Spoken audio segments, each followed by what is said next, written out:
मृत्यु के पश्चात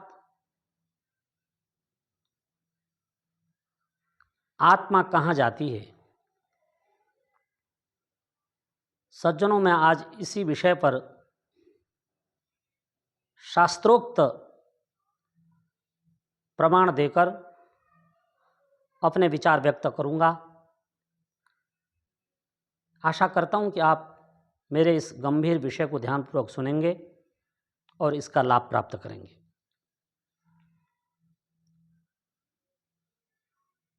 मनुष्य जब मर जाता है तो यह शरीर से जो चेतन शक्ति है, जो आत्म तत्व है, यह निकल करके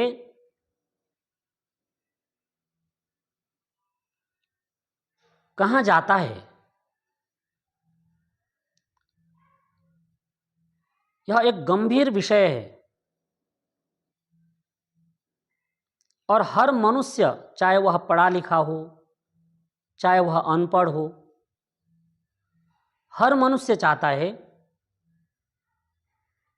कि इसकी मुझे जानकारी प्राप्त हो और जिज्ञासु बनकर के ऋषियों के पास, विद्वानों के पास जाकर के बहुत सारे लोग पूछते हैं, गुरुदेव, मृत्यु के बाद आत्मा कहाँ जाती है। सज्जनों, इस विषय में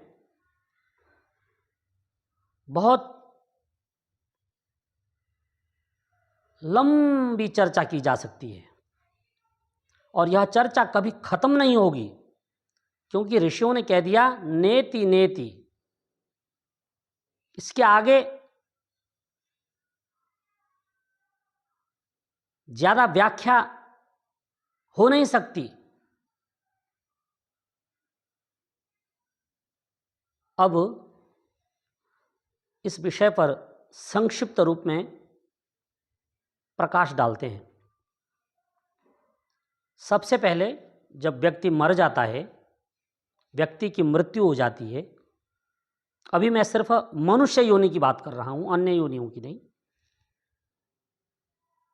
क्योंकि शास्त्रों ने कहा है नहीं मानुषात श्रेष्ठतरम ही किंचित। इस मनुष्य योनि से बढ़कर श्रेष्ठ योनि दूसरी नहीं है। अपने शुभ कर्म के कारण मनुष्य को बेल मिली हुई है, कुछ समय की बेल। आप कह लें कि 100 वर्ष की बेल है तो बहुत है। और मनुष्य योनि छोड़कर बाकी जितने भी योनियां हैं वे सब भोग योनियां हैं और सशरीर जेल में पड़े हुए हैं, शरीर में रहते हुए भी पराधीन हैं। तो सबसे पहले तो उस परमपिता परमात्मा का हम धन्यवाद करते हैं कि उसने हमें यह मनुष्य शरीर दिया, यह नर्तन चोला दिया, जिस चोले में रह करके यह जीवात्मा ईश्वर के अस्तित्व पर चिंतन कर सकता है।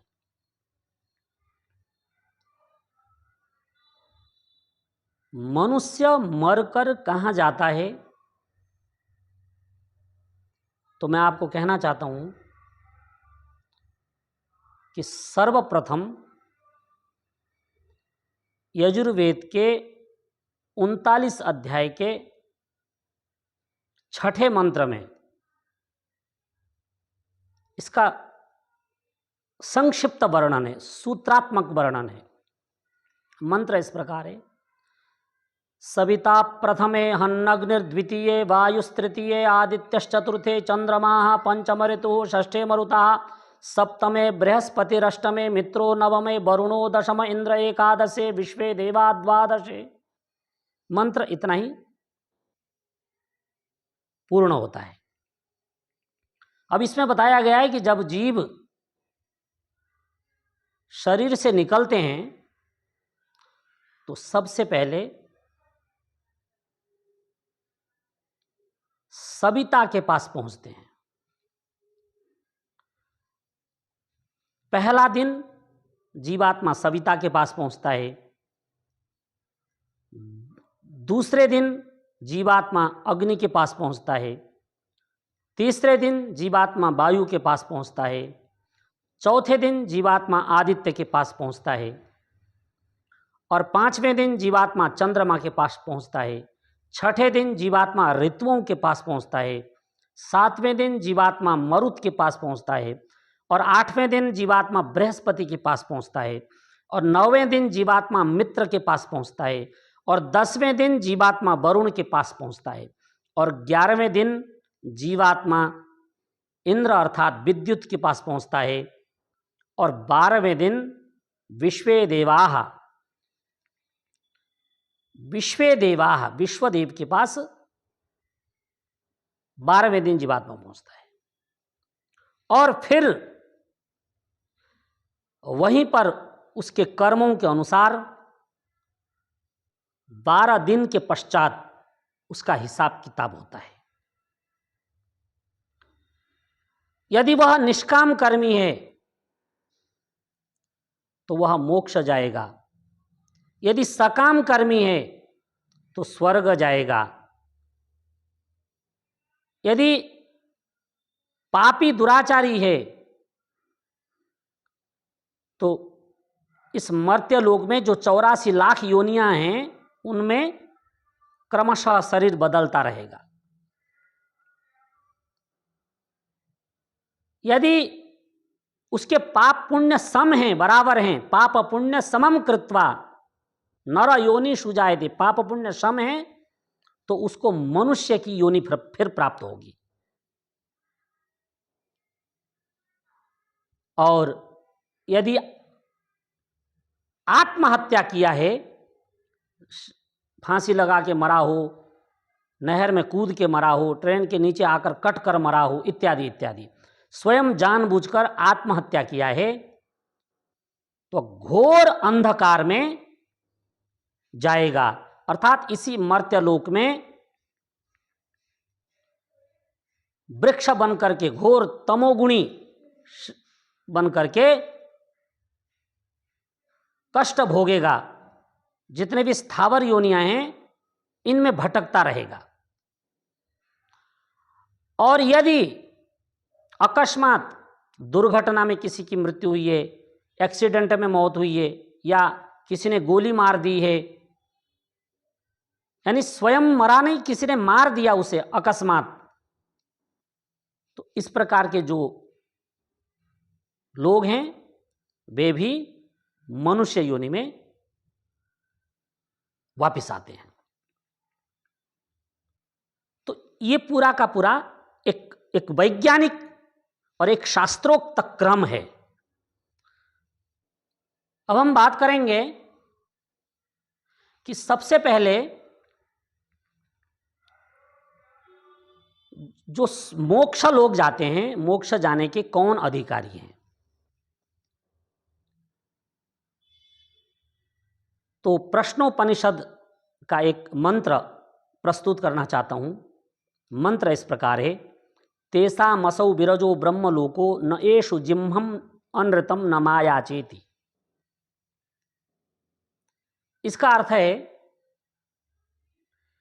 कि ब्रह्मलोक, मोक्षलोक उन लोगों को प्राप्त होता है जो अत्यंत विरक्त हैं और इतना ज्यादा वैराग्य है उनके भीतर कि उन्होंने अभ्यास वैराग्याभ्याम तन्निरोधा, अभ्यास और वैराग्य के द्वारा अपने समस्त इंद्रियों का नियंत्रण करके और तप के द्वारा ईश्वर की साधना करते हुए ईश्वर की प्राप्ति की है। ब्रह्मलोक सिर्फ उन्हीं लोगों के लिए है।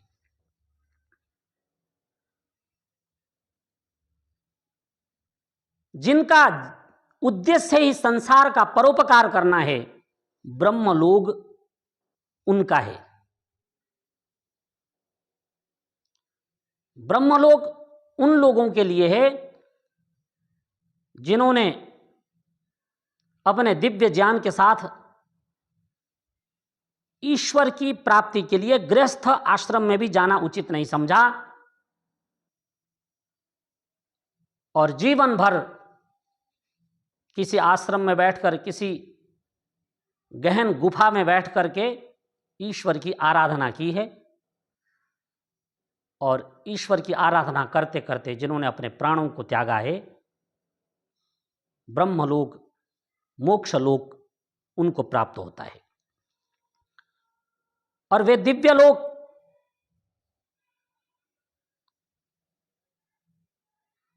देवयान मार्ग से जाते हैं।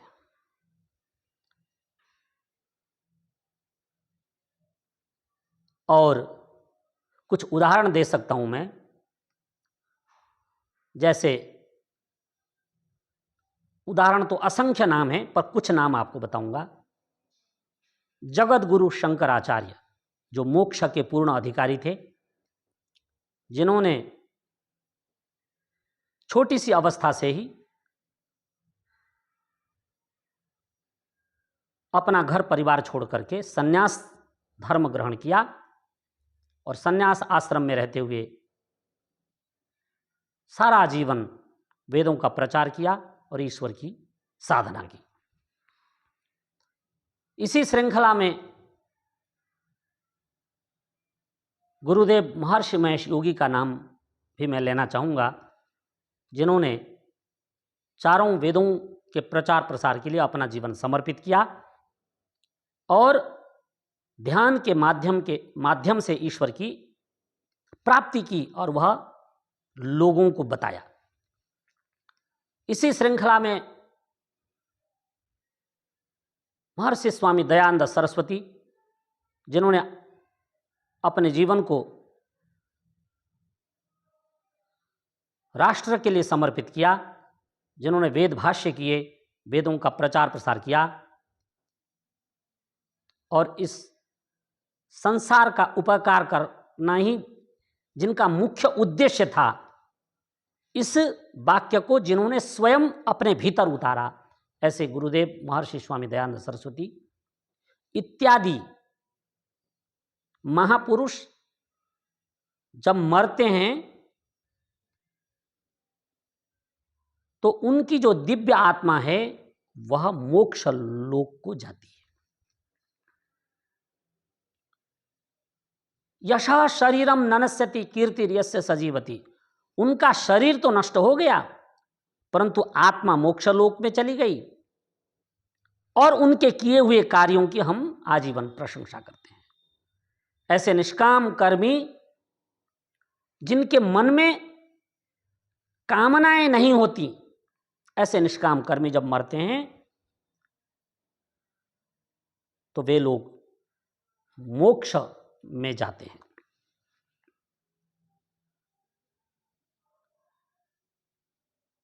और मोक्ष लोक है सूर्य के पीछे। प्रमाण देता हूं, एक वेद का मंत्र है, पूरा मंत्र नहीं, थोड़ा सा बताऊंगा। नाकस्य पृष्ठे अर्थात सूर्य के पीछे मोक्ष लोक है। अब जो सकाम कर्मी हैं, सकाम कर्मी में जितने भी गृहस्थी हैं, गृहस्थ धर्म का पालन करते हुए कहीं कुएं खुदवा दिए, स्कूल बनवा दिया, दान पुण्य किया, गंगा में स्नान किया, गौ सेवा की, इत्यादि इत्यादि असंख्य पुण्य कर्म करते हुए गृहस्थ धर्म का पालन किया, बच्चे पैदा किए। जब ऐसे गृहस्थी मरते हैं, बेशक उन्होंने साधना के लिए अल्प समय दिया हो, पर जब वे मरते हैं तो ऐसे गृहस्थी लोग स्वर्ग लोक में जाते हैं। और जिन्होंने राष्ट्र के लिए सेवा की, उदाहरण के लिए जैसे सुभाष चंद्र बोस, भगत सिंह, राम प्रसाद बिस्मिल, वीर सावरकर इत्यादि इत्यादि, प्रभु भक्ति में तो बहुत समय नहीं दिया, उनमें बहुत नास्तिक भी हो सकते हैं, ईश्वर को नहीं माना, कोई बात नहीं, लेकिन अपने देश के लिए, देश को आजाद करने के लिए अपने प्राणों की बाजी लगा दी, इस राष्ट्र के लिए, आर्यावर्त के लिए शहीद हो गए। ऐसे लोग जब मरते हैं तो गृहस्थी के समकक्ष स्वर्ग लोक में जाते हैं। और स्वर्ग लोक है चंद्रमा के पृष्ठभाग में, पीछे। ध्यान दीजिएगा, मोक्षलोक सूर्य के पृष्ठभाग में और स्वर्गलोक चंद्रमा के पृष्ठभाग में।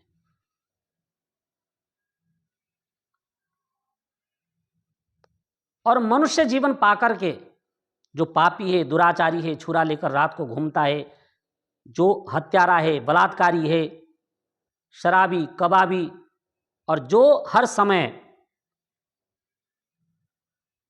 पाप प्रवृत्ति में डूबा हुआ है, ऐसा पापी, नराधम, निशाचर जब मरता है तो वह इन 84 लाख योनियों में भटकता है। कभी गधा बनता है, कभी कुत्ता, कभी बिल्ली, कभी सूअर, नाली का कीड़ा, कभी अमरूद का कीड़ा। जितने भी योनियां हैं इनमें भटकता रहता है। और जिनके पाप पुण्य सम होते हैं, पाप पुण्य समम कृत्वा नर योनिषु जायते, पाप पुण्य सम होते हैं, उनको मनुष्य योनि प्राप्त होती है। और जिनकी अकस्मात मौत हो जाती है, अर्थात वो जीना चाहते थे परंतु किसी ने गोली मार दी, एक्सीडेंट में मर गए, कोई दुर्घटना में समाप्त हो गए, ऐसे लोग जब मरते हैं, चूंकि उनकी मन की जो इच्छाएं हैं वो अभी अधूरी रहती हैं, इसलिए वे फिर से मनुष्य योनि में आते हैं।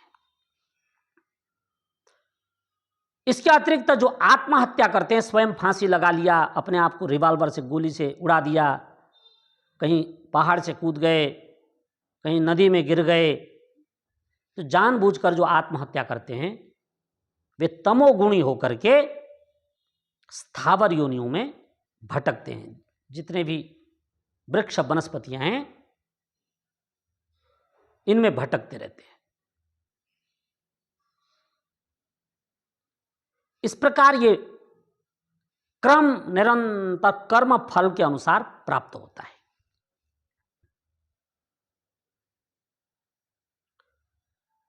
जो मोक्ष लोग गए हैं उनको भी आना है, स्वर्ग लोग गए हैं उनको भी आना है,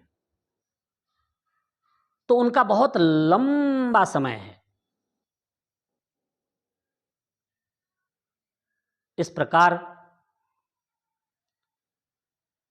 यह जीव जब शरीर से निकलता है तो अपने कर्म फल के अनुसार कुछ विविध योनियों में जाते हैं, कुछ मोक्ष जाते हैं, कुछ स्वर्ग जाते हैं, कुछ तमोगुणी होकर स्थावर योनियों में भटकते हैं, कुछ वापिस मनुष्य योनि में वापिस आते हैं। तो सज्जनों, आज मैंने यह एक अत्यंत गंभीर विषय आपके बीच में रखा है। आशा करता हूं कि आप इससे लाभ प्राप्त करेंगे। तो आज के लिए इतना ही। आपने मेरी बातों को बहुत ही ध्यानपूर्वक सुना। आप सभी का बहुत बहुत धन्यवाद।